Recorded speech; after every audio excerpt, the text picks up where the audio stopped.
Hi guys! For today's video, tara samahan nyo kaming kumain dito sa All You Can Eat Buffet ng Asia Express dito sa Whitby, Ontario, Canada. Ang unang in-order natin ay ang maiinom kaya ito nag-order ako ng taro flavor, tapioca pearls at peach flavor naman ng kay Kuya Maiko. Masarap naman siya at hindi ganun katamis.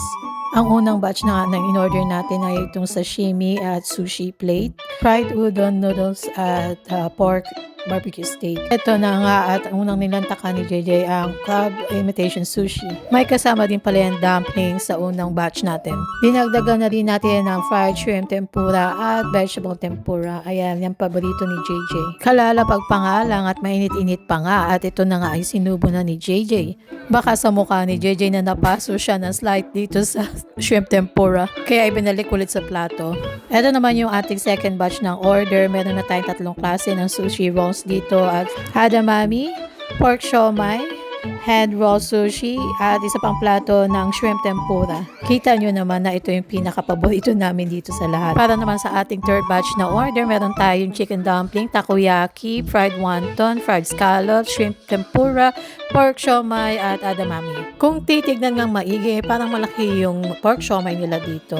At sa totoo lang nga naman, ay masarap naman talaga ang Japanese food, Chinese food at kung ano-ano pa na galing siya sa Asia. Asia Express nga ang tawag dito sa restaurant kaya supposed to be mixed food nga ito. At ito meron tayong ramen noodles. Nasa fourth batch na nga tayo ng ating order at meron pa rin tayong shrimp tempura na favorite ni JJ. At tignan nyo naman si JJ, mukha napasok. Mainit pa nga kasi, sinubo naman agad. Now you know, madako naman tayo dito sa ating pagkain. Paunti ng paunti yung ating order kasi nga mukhang busog na tayo. Meron tayong dalawang klase ng rolls.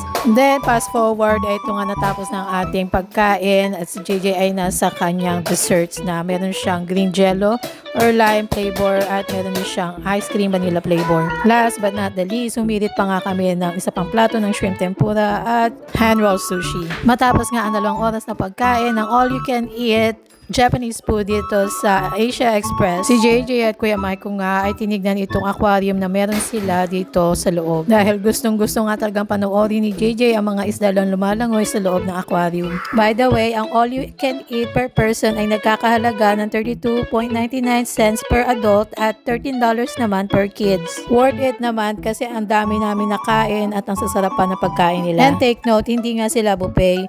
Doon ka mag-order sa may table. Meron silang tablet. Nasa tablet na nga ang menu nila. So, pipili ka lang ng gusto mong orderin at isi-send mo lang yung button na send order. Marireceive na nila yun sa kusina at i-deliver na lang sa iyo ang na-order mong pagkain. Super enjoy nga ang experience. So, babalik kami. Thank you for watching.